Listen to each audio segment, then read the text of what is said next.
This is the concierge, sir. Hello, everybody, and welcome back to Concierge Confidential. I'm your host, Brian Ortega, and in today's episode, we are going to be talking about, is Vegas the problem, or is it you? So I know this is a very abstract question, and it's probably been answered about 1,000,000 times, but it was sort of brought up in one of the itineraries that I made last week, I think, for Daniel, and he said he's seeing a lot of things online about, negative talk about Las Vegas, and, is it worth going anymore? And I kind of, lightly touched on it by saying Vegas is what you make it. But we'll tackle a couple different things and seeing, where the problems are, whether that's something that the hotels can fix, or is it like a reframing of how we have to think about Las Vegas? Because I do think it's a little bit of both. I don't think it's entirely on the resorts, but there are some things that they can do to alleviate sort of this nickel and diming that it feels that guests are getting at every corner along the way. So I'll be going through that in this particular episode on Concierge Confidential. Okay, so let's just tackle the question, is Vegas the problem or is it you? I would say the answer is, it's a little bit of both. I've lived in Las Vegas for about 15 or 16 years now, and I've seen the city change, actually. I think I've really seen it change from being kind of that old school, cool Vegas. To me, I always remember, parking was free, valet parking was free, you could pull up to a hotel, park valet, feel like a big shot, and you didn't even have to spend any real money in there. And it was awesome. It was awesome being able to valet. It was like the coolest way to feel like you were a big shot. Nowadays, it's non-existent. We still have valet, obviously, but at, certain properties, they are outsourced. And I have to say, the ones that outsource are absolutely awful. And again, sorry if you're a valet parker listening to this and we're kind of bad-mouthing your profession, but anybody who works for a property that charges for parking or charges for valet specifically, valet parkers used to run. Like, it was part of the job that you were fast and you were trying to get this car up as fast as possible. This would be like the job that everybody wanted, and you can live, very comfortably as a valet parker. I actually knew people who had engineering degrees that ended up just being a valet parker for 20 years. And the thing is that it's a cash business, obviously, and they always had these really gigantic cabs because they would be running all over the place, making sure that they were delivering top-line service. They would welcome you to the hotel. Do you need any directions, sir? The service from valet parkers, pre-paid valet, was astronomical. It was so good. It was really great. So I was there at that point, and then I think resort fees back in those days were only about $25 or $30, which compared to nowadays, that's chump change. You'll go, but the thing is that resort fees are not a new thing. I know I'm kind of sort of talking in abstracts here, talking sort of generally, but if you go to places like San Diego, for example, a marquee city in America, and you're staying at the Marina Marriott, which is on the bay, there is a resort fee included in that. It's $25 or $30 because you are in a prime destination property. So is that right? Probably not. Is it illegal? Not yet. So it's really up to these hotels to do that. But I do think that there are ways to include things in the resort fee that are, swallowable. That's not a real word. Digestible for a guest to take in. So we'll get into that in just a second. I don't want to jump into that too early. I also have resort pricing. That's something that we're going to get into as well as restaurant pricing as well, which is why are things so expensive in restaurants, and is that something that you should have to worry about, or is it something the hotel needs to figure out? So a lot of different things. So let's go ahead and dive into resort pricing. I think resort pricing, for the most part, it's up, but it's always been this way. So right now I'm looking at Excalibur. And I think this is the thing that people have to remember, is that you have to reframe your thoughts of what Las Vegas is now. Las Vegas is not from the 90s. It's not, from the early 2000s, where you were able to get here for a considerably lower amount to stay and then spend all your money gambling in the casino, going to buffets.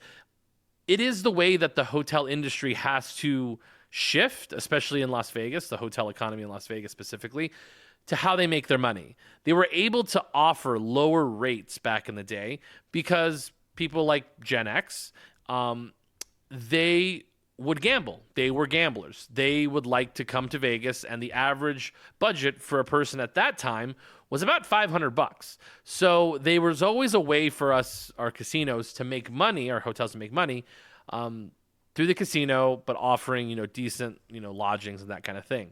I think the idea was, I think what happened was that Las Vegas shifted its idea of what it wanted to be. I think, and again, this has to do with a lot of, bigger corporations taking over more properties and really having to sort of get the most bang for their buck, obviously. Because the thing is, in the 90s and early 2000s, the reason these hotels were massive is because we were working on volume. We wanted as many people as possible. Because if we could get as many people as possible into our hotels, is that maximized the way that we can make money in the casinos, by blackjack tables, craps, slots, the whole 9 yards. And also conventions. Conventions were and still are a huge part of the business model for Las Vegas. If we didn't have these huge convention centers, we would not fill the hotels, 5 out of the 7 days of the week. Like, you need conventions to fill Monday through Thursday. Those are really important days, and that is actually where you can see hotels making or not making money in a year. It's a really, really important part of a building. That's why if you ever see a new hotel being built in Las Vegas, it will always have a pretty massive convention center. It's very rare that hotels are built nowadays that do not have a lot of convention space. Especially in Las Vegas. Like, just think about, we have so much convention space. It's absolutely nuts. And they're even adding more to the Las Vegas Convention Center. It's a huge, huge business piece. And I think Vegas has really diversified. Like, they've really tried to figure out how can we continue to be a growing, thriving city, which I think there are questions of that. I think a lot of locals would say that you see a lot more part-time jobs available rather than full-time jobs through casinos and such. It's also harder to be when there's so few casinos owning properties. For example, like I would say 25 years ago, you had maybe 10 owners on the Las Vegas Strip. You had Steve Wynn, you had MGM Resorts, you had Caesars, you had Boyd Gaming. You also had places that independently own, like the Stratosphere Hotel. Cosmopolitan was owned by, Blackstone for a while, which they own everything now. But you had multiple owners of all these properties, so you had a couple different places to go to try to apply for a job, or that kind of thing. Nowadays, you have basically 5 companies on the Strip that you're able to apply for. Obviously, there's multiple hotels, but it is really hard to sort of go to those properties sometimes when you get rejected letters and that kind of thing. It's tough. It's cool if you want to transfer. That's kind of a cool thing, but it is still tough. But going back to sort of the pricing issue, because we're kind of onto that, is that I think that there are places that you can still get relatively good deals, but if you are deal shopping, you are obviously going to be staying at hotels that are a little bit older. You're not going to be able to stay at places like the Bellagio, the Wynn, Venetian, Palazzo, because those hotels are luxury hotels. Because this goes into why, when we close one hotel and open a new one, it's typically a luxury property. Because the thing with luxury property is because if they can offer, maybe larger rooms, more suites, this does allow them to charge more, per square foot, and sort of explain and get the most bang for their buck off of that one room. Because instead of trying to sell, so many rooms and fill up the occupancy, they are trying to go for a specific type of guest that's going to stay in their hotel, i.e. like the Aria, Fontainebleau, Resorts World. Resorts World's a whole different story because it's a very large property. But places like Aria, when it was built, they are shooting for the middle to upper level American in terms of price point. And they believe that if they go for that particular guest, they're going to get the most bang for their buck. Does it work? I would say To a relative degree, yes.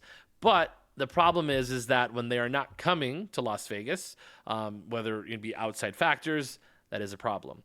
And that is not what we're talking about is the problem for Las Vegas. A lot of people, when they point to Las Vegas, not being for, the working man and that kind of thing, well, it's not. It really isn't. Like, it's not that way. It's not the way it's built right now for Las Vegas. Vegas is built for the luxury guest, obviously. And we, again, like I said, we still have budget-friendly hotels, but you're not going to get the type of level of stay that you would get at other properties. And whenever they actually look and see who's struggling and who's not, properties like the Wynn are not struggling because the executive class is not struggling in America. I would say middle to lower income Americans are. So those are the ones. It's always a sort of a trickle-down effect on how it works for a destination city like Las Vegas. So it is important. It is important to try to keep a lot of these, to keep Middle America coming to Las Vegas because those are the places that fill other parts of the city. So, for example, like Excalibur, I'm looking at their reservations right now, and this takes a little bit of planning. So if you look to come on March 13th, which today is March 9th, which is a Monday, and I'm looking to stay later in the week, it is March. March in Vegas is very, very busy because that's when our pools are opening. That's when we have March Madness. So March Madness usually starts at the end of the month, and then this week is usually like the conference tournaments, which lots of them are in Las Vegas. We used to have more with the Pac-12 or Pac whatever it was called. Pac-12. Now it's not even around anymore. That's a huge deal. So this week, we do have a NASCAR event, which is also makes it more expensive. It's $224 to come to Las Vegas. So that would be for Friday and Saturday. The grand total for that would be $443 total for 2 nights, plus resort fee, which the resort fee is like $50. So add another $100 on that, you're looking at $540 essentially. If you decide to come during the middle of the week, this is where planning is so important. If you're looking to have a more budget-friendly trip, you might have to, sacrifice some vacation days and come during the week. During the week is one of the best times to come to Las Vegas because in comparison, if you look at the Excalibur, their lower room rates, let's just look for next week, which would be 16th, 17th, and 18th. That's $58 a night. Even if you stayed on Thursday, which is the start of the March Madness tournament, and left on Friday, you would be looking at $90 for that Thursday. Obviously, when we hit to Friday and Saturday, it goes up to $244 per night. So it does take a bit of planning to have to figure out if you're going to be doing a budget trip to Las Vegas. That's for anything. I would say these prices are very comparable to what you would see in places like New York, Los Angeles, Miami. It's just one of those things where we are a destination city and you have to sort of come to grips with it. I would say pretty decent budget-friendly hotels that I would highly recommend to anybody to visit. New York is absolutely phenomenal and usually has really good deals. I would also say Park MGM is a great budget-friendly property. Very bare bones in terms of what they have inside of Park MGM. But I would say Excalibur and Park MGM and New York. Sorry, let me start over. New York, and Park MGM, absolutely phenomenal properties. I would also say MGM Grand. Now that they've done a refresh of their rooms, much more modern, and I wouldn't mind staying at that property. Obviously, make sure if you do stay at MGM, do not stay in a West Wing room because those are the older rooms from the Marina Hotel back, in the. I would say before the MGM became the MGM, so like the late 80s. So, again, it just takes a little bit of time. If you want to work on a budget, you do have to sort of search a little bit. So that's a little bit on both of us. I do think the rooms are kind of where the rooms have to be priced for them to be able to turn a profit because it's kind of where they are. So I don't have an answer of how those can come down, but it's always dynamic pricing. I would say time of year is a huge deal. I would also say that convention season is a thing that you have to keep an eye out. So if you ever see a hotel room very expensive, like during the week, check and see if there's a big convention in town. If there is, you might want to have to, plan around that convention. Keep that in mind. So I would say the resort pricing is kind of where it has to be. And I think there's plenty of options for still medium income travelers, high level high net worth travelers. I would say if you are a lower budget traveler, it's tough, but there are options. For example, traveling during the week, even the beginning of the week, I think is a way to go. So let's talk about resort fees. Resort fees are stupid. So in general, resort fees suck. And now that I'm working back in a hotel, I haven't had to explain to somebody resort fees yet. But I do have to say, and again, I work at Fontainebleau now. Fontainebleau's resort fees, not bad. They're not that bad. Because if you are a guest staying at Fontainebleau, the resort fee includes Wi-Fi, just like many other places, up to like a certain number of devices. Allows you to use the gym, of course. It also allows you to use the pool and obviously concierge services. So thank you very much for paying for my salary. And then also parking. Parking is included in the resort fee at Fontainebleau. If you are paying for parking at Fontainebleau, you are doing something wrong. They are very, very helpful in getting you to the property. Because if you're staying at the hotel, your self-parking is included in the resort fee, which I think is totally valid. I think every place should do that. If you are parking your car in self-park, you should, and you're staying at the hotel, it should be included in your resort fee. That's an easy peasy thing that you can put there. Also, it includes gym classes, which I used to be that person that was like, gyms are lame in a hotel, which I think it's still like kind of lame to go to the gym on your vacation, but I do understand that it's part of people's process. And the gym at the Fontainebleau, also the gym at the Wynn is also very, very nice. The newer properties have really nice gyms. They've really like upped their game on that. But the Fontainebleau gym, besides having like a really world-class gym itself with, world-class equipment, all that good stuff, they also offer classes. So they do workout classes. So they do like yoga, they'll do like, an agility class, and those are all included in your resort fee as well. So it's not extra, it's actually part of your resort fee. And then you can actually sign up for that. So I think that's actually kind of a worthwhile thing to have like, a yoga class or, things of that nature, part of your resort fee. I think that's actually a nice way of doing it. So segueing that into, but I do think resort fees are stupid. So do with that as you will. That goes into parking. Parking is probably the easiest way to fix how people feel about Las Vegas. I really do. I think if they went back to the old school parking ways, we would be fine. And I'll even make it even easier for you because I think, again, the way the Fontainebleau's doing it is the way that you should do it. So I will explain. So if you are part of, and I think Resorts World is also doing this as well. If you sign up for the membership program for those properties, no matter the level, you should get free parking, free self-parking for that property. I really do. I think that's a really great way to, one, get locals back to a casino, because the thing is, locals will always go for the membership program. They understand how it works. You get the membership card, you're going to get a bunch of promos, but it's also a really great way to make people sign up for your membership program and get free parking, because if we have to do it and it's free, we will sign up for the free parking. It's really great. When it comes to valet, I totally get valet is a service that you could pay for. People do it in Los Angeles. People do it in New York. They do it everywhere in the entire world. We obviously had complimentary valet for the longest time, which is still and was really awesome. But I do get it. This is where I try to meet halfway on the hotel side of it. So let's just say you're coming into a hotel and you want to pay for, you want to do valet parking for convenience. Totally doable. But there are ways that you can get around having to pay for the valet, because you are, you're putting money into the casino.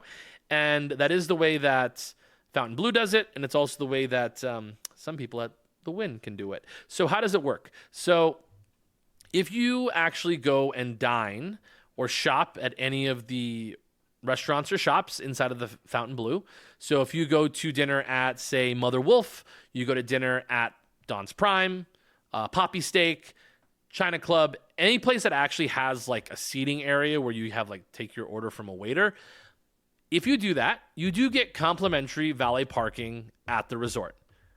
And they just validate. They validate your parking at the restaurant. You go out, you can tip the guy. You're good to go. You spent money in the casino. You came to the property, spent money, and as like a nice little token, you got to use valet parking. I think that that is actually the correct way to do it. It was honestly like I had been saying that like 2 years ago, and I think it is the correct way to do it. Obviously, I'm going to get people who are Nevada locals that say valet parking should be free all the time. Well, we don't live in those days. We have to meet ourselves halfway. And I think any decent thinking person would say, you know what? I get it. I'm going to that property. I'm going to spend money inside of this restaurant. I will go eat and then I'll get free parking.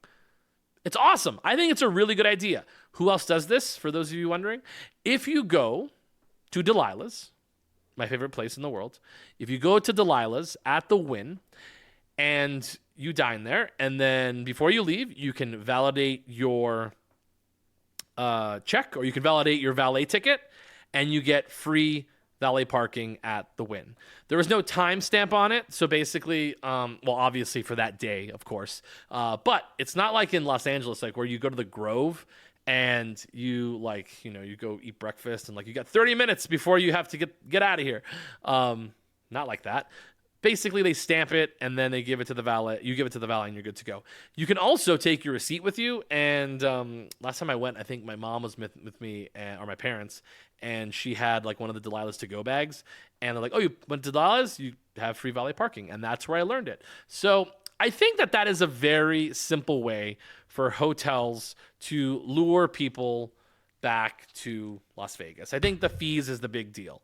Another one that I think is kind of on, the general public is that we need to be more social media and media literate. Okay? So it is tough. I totally get it. You do not live here. You don't walk through the casinos every day. You don't go to the gift shops every day. Yes, a lot of our drinks, just like any place that is a resort, for example, like, Coronado Island,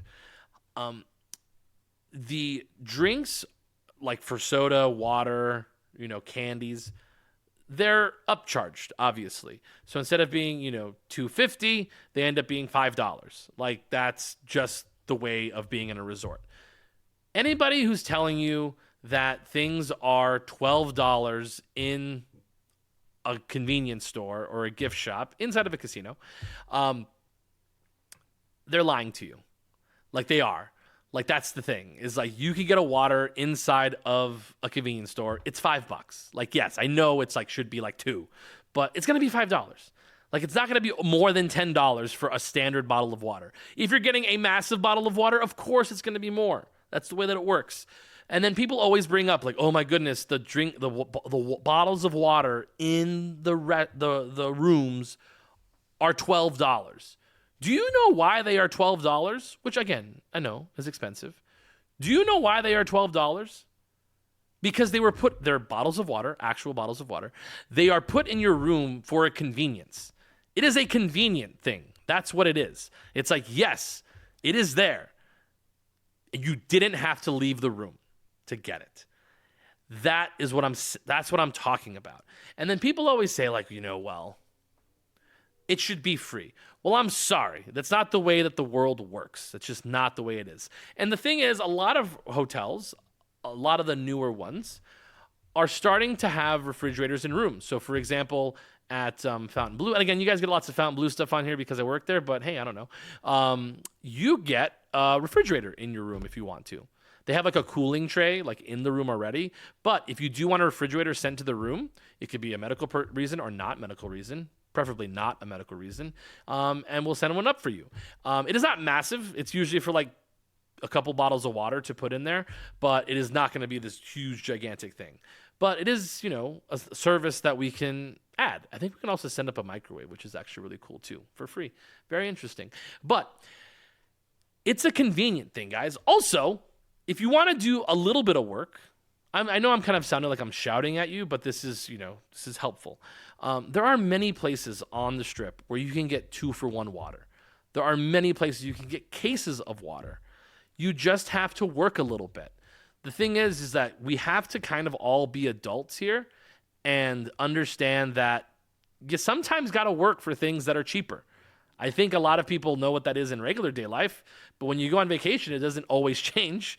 So the thing is, there are lots of places that sell, very cheap bottles of water, dollar bottles of water on the Strip. Like I can name a couple different ones. Like if you go to, for example, if you are outside of Park MGM, you can go to Walgreens, which is actually like down the street in front of City Center. They actually have a Target, which is across the street where you can buy many other different things.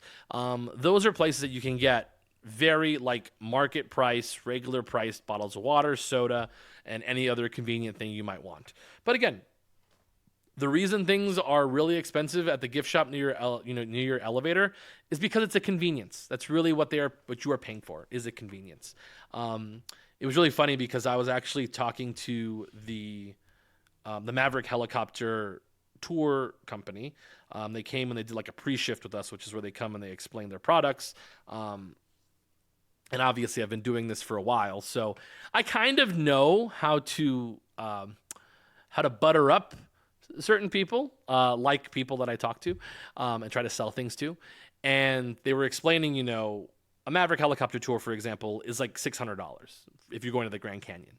So just so you're going to the Grand Canyon, you're like, oh, how much is this? And it's, it's about $600. And they are, very high level helicopters. You go and that's like all this glass, all the glass inside of the helicopter as well, which I have to say, I've done a helicopter tour with Maverick helicopter tours to the Grand Canyon and over Las Vegas Boulevard. It is awesome. I think helicopters are so much fun. They can be very, very scary. I totally understand. But the thing that you are paying for when you do a helicopter ride, and I said this, is time. That is really what you are paying for. Into going to the Grand Canyon specifically. You are paying to go to the Grand Canyon, and it only take 4 hours total out of your day. The other option is if you drive to the Grand Canyon, it's literally 4 hours there and 4 hours back. Let's just, relatively say like you're going to the West Rim. That's going to take you 2.5 to 3 hours, and then you're going to take 2.5 to 3 hours back. That's 6 hours. How much time are you going to spend at the Grand Canyon? I don't know. Let's just say 3 hours. You've now put together 4 plus 4.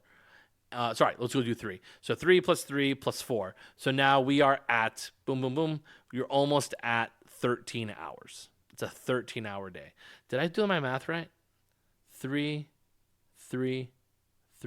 And the thing is like I cut it down to 3 hours. It can be well longer than that. So it could be a very long day if you drive yourself. But if you take a helicopter, it takes half the time. So, almost a quarter of the time if you do it 4 hours from door to door. And what I said was you are paying for the convenience of time. And that's really what you're paying for. So you always have to sort of weigh these options. Obviously, not everybody can afford a $600 helicopter ride per person. It's very expensive. I totally get that for a normal person. But you're going to get to do a lot more things on your trip if you are able to go there and come back, and you have the rest of your night to go to dinner, see the lights, walk around the Strip, and experience Las Vegas. So you are paying for convenience for some of these things, for sure. Convenience is something that you can buy in Las Vegas. So we've hit restaurant fees, parking fees, resort pricing. Last one is restaurant pricing. Restaurant pricing is interesting because, yes, it is built in to everybody who visited Vegas before 2001 that Vegas is an affordable destination to eat. That is not the case anymore. Vegas, one of the most expensive things you will pay for, really on any vacation, but specifically vacations to Las Vegas, is food. food is a very expensive thing and something you really have to budget for when you come to town. Because you think like, oh, like it's breakfast. Like breakfast can't be expensive. Breakfast is one of the sneakiest expensive things you can do here, especially if you have a large family. So the thing is with like when my parents come, it's cool because like we share. So like my parents will share something and I'll get something on my own, and like that's that's food, and it'll still come out till $65. That's like, and that's pretty decent. Like let's just say 70 to make it easy. That's $35 a person. Because it's expensive. Like if you do, like this is sort of like the basic thing. Let's use the New York Americana Cafe, or the American Cafe, which is a very straightforward cafe, something you would find, anywhere on the Las Vegas Strip, a couple years ago. If you get bacon and eggs with hash browns and toast, you're looking at like $19.95. Sometimes, some places will be $22 for that breakfast. And then plus your drink, let's just say it's, $5 or $6 for a soda. So now you're looking at 22 plus 6, that's $28. It's a $28 meal for one person. And if there's, 4 of you, you take, 30 times 4, and now that's where we are. So it could be it's $120 for breakfast. It's a very expensive, very sneaky expensive meal for sure. I think sharing is a great way to, do dinner and lunch. Lunch is kind of a weird one, but I would say it's definitely something you have to budget in, is restaurant pricing for sure. I do think that, the most expensive dinner cuisine in Las Vegas is 1,000% steakhouses, which is what a lot of people like to do when they come to Vegas. I would say one way to alleviate that pricing is to share like a bigger steak. So like order, a 14 or 16 ounce steak. And again, this depends on how much you eat. But let's just say there's 2 of you.